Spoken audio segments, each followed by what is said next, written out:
Welcome to the workshop. Today we're going to be working on the inner covers for the beehives. And the first thing we have to do for the inner covers is we have to dimension the wood, the final length for the sides and for the ends. So I have this already set up for 19 1/8, which is the size for the Langstroth Beehive.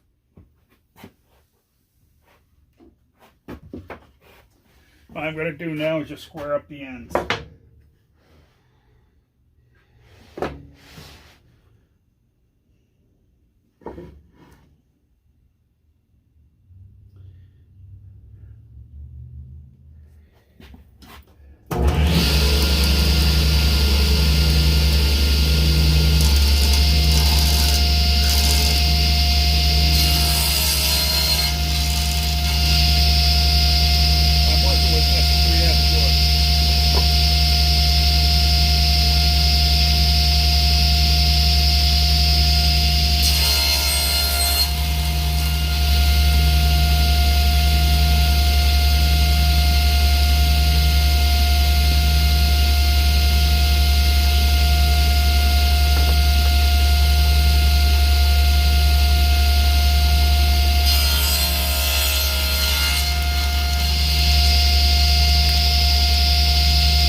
Now I'm going to set up for 16 1/4 for the next piece. I'll bring you back in a minute.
Alright guys, I just want to explain why I was flipping the board the way I was flipping the board.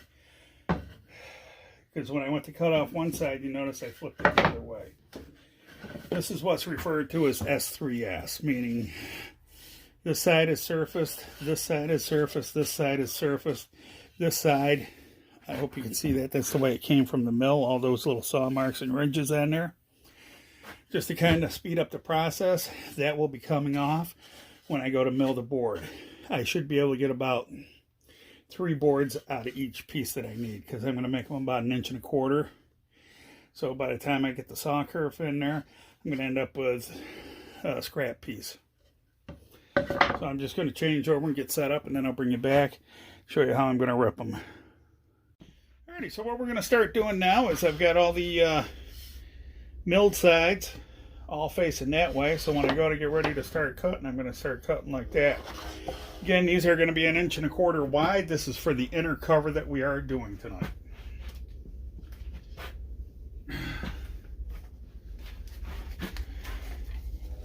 Put on my eyes and ears.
I gotta build a outfeed table, so that's gonna be coming soon, real soon.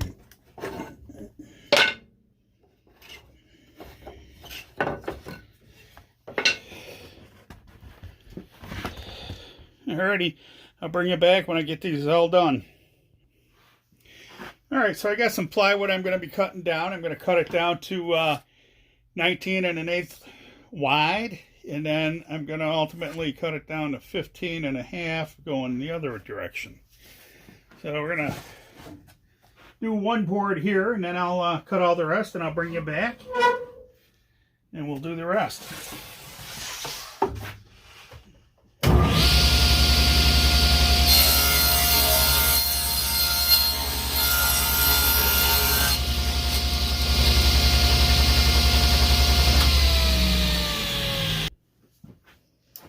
Alright, so what I got here, I just went through and made a test cut, and got the blade raised up 3/8 of an inch, which is half the thickness of my board, and then I got my 3/4 inch width, and what we're going to do is we're going to half lap that. That way there you don't have much of the end grain exposed. And then what I'll do is just go ahead, glue that when I'm done, grab a couple staples into it, and we'll be all set. But first I got this all set up, so we're just going to go ahead and we're going to mill all the short ends. The long ends we're not milling at all here. I'm going to go ahead and do it this way here, make my first notch here, and then I'm going to take it over to the bandsaw, and I'm going to run it in and just cut that little back corner out. Going to work pretty quick, pretty fast, easy that way. So we're going to go ahead and get set up to cut this. So I don't screw up, I'm going to take my long grain out. And then we're just going to cut these up. Ow.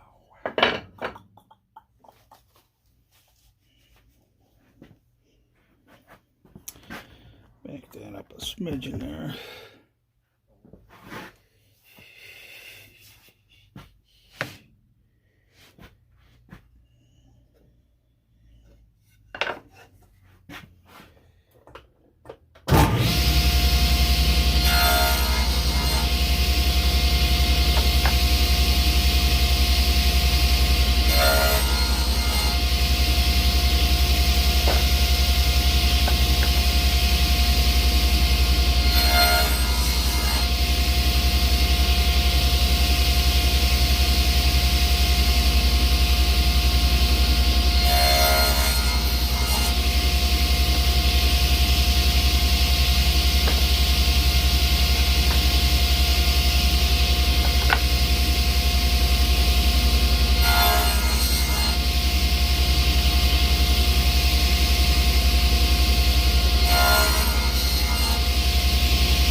Now, if I was thinking before I ripped these down into their 1 1/4 inch widths, what I would have done is just left the board that thickness, ran these all through that way, and then just take them over to the bandsaw, cut them all down, and then all I had to do is rip them.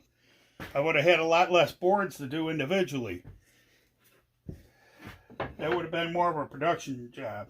But there's only a few, so it's not like I'm making 1,000 of these things. But that would have been the better way to do it. Try to mill everything before, cut it down into the smaller pieces.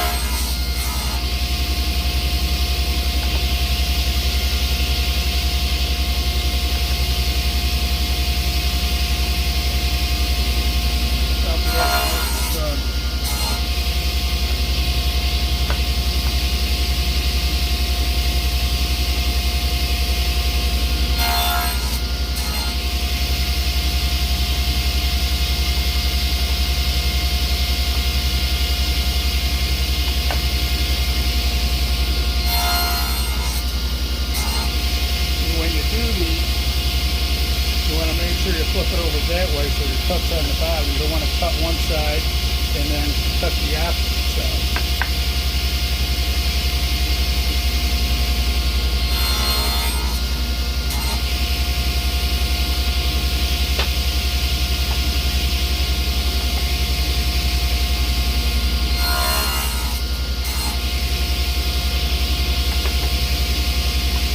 So I will bring it back when I go up to the bandsaw.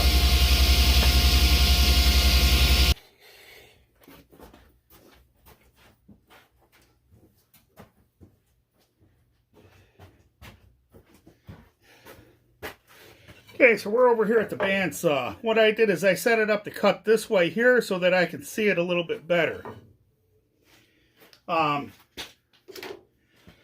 This bandsaw is really set up for ripping, resawing stock, because I have about 1 1/4 inch, 1.5 inch wide blade on here. It is a carbide tip blade. So when I set it up so I would do it this way here. It's just going to push the other pieces out. I don't have to worry about it getting the pieces getting trapped in the blade and kicking back, because this saw goes up and down. We'll go ahead and do a few.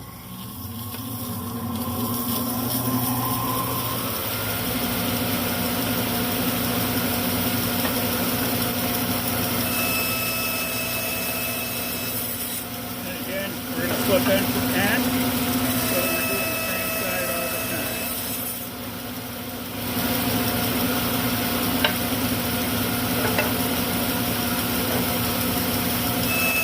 And I'm going to keep this pipe.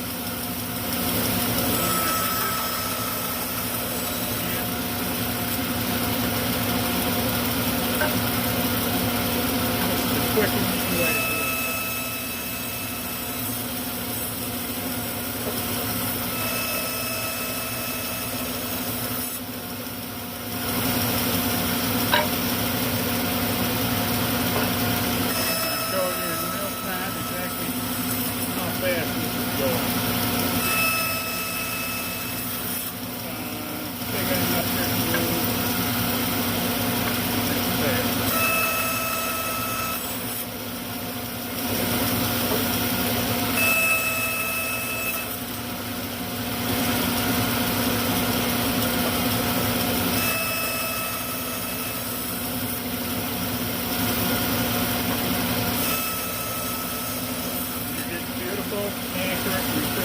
up.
Again, I'm always flipping my board end for end.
Okay, so what I'm getting ready to do here is I already got this set up.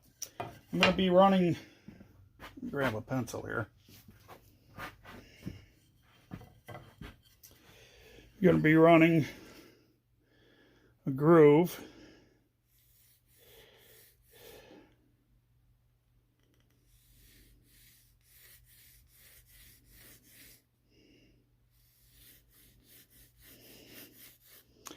Right in here.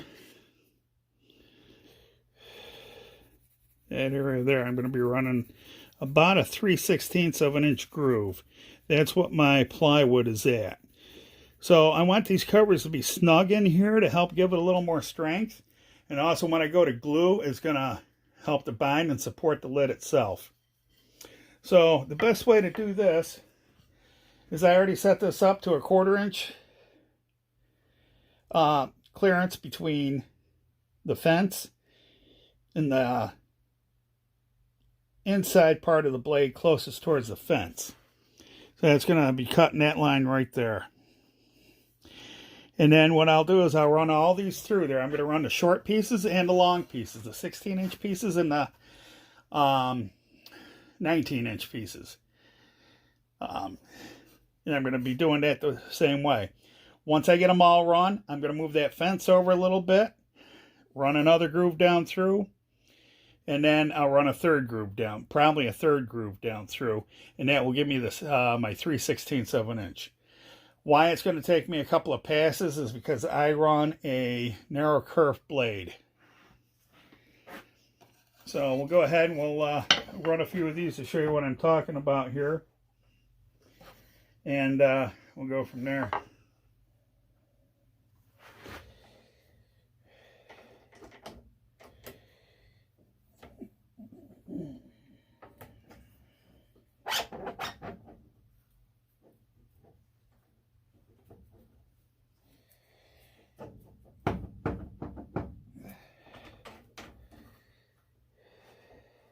Yeah, a little bit too tight.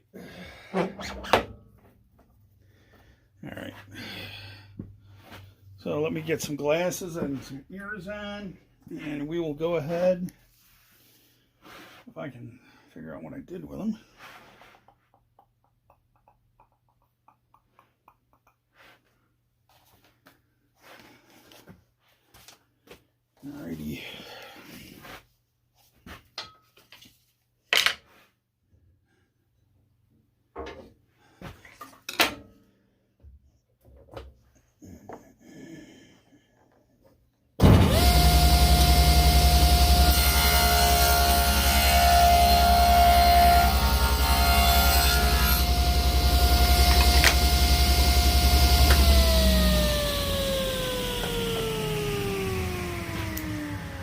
So we have 1/4 of an inch on this side, and then I'll run a couple passes down through here to continue on.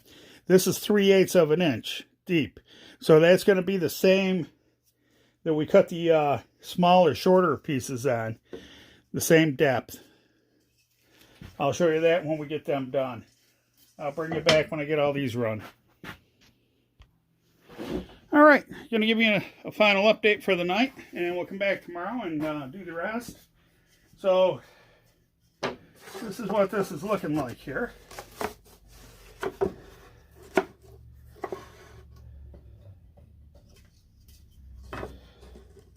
And these are nice and snug. They're not too tight, they're not too loose. And by the time I get the glue in there, actually I'm going to have to trim that down, looks like, just each one of these pieces down a smidgen. Because they look a little oversized. I'll have to put them on a box and find out, but they are definitely a little oversized. So I'm going to have to rip down probably maybe a blade width on these to get these to fit.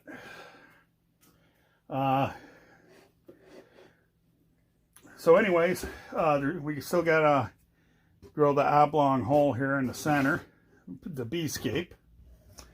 So you got one side that's going to be 1/4 inch, and we're going to dado this end down in here. And that way there you can use it for ventilation and an outside bee entrance if you have it down like that. And this side here, if you have it down, you can put in the patties, lay the patties on top of the frame so that you can feed the bees during late fall, winter months. And that should help them out for them. And also early spring as well. So this cover is going to be a dual purpose type cover. All right, folks, that'll be it for the night. Hopefully this video isn't too long. This is part 1 of making the inner cover. I'll come back tomorrow and we'll wrap up making the covers. I think we're going to have like, let's see, we got 1, 2,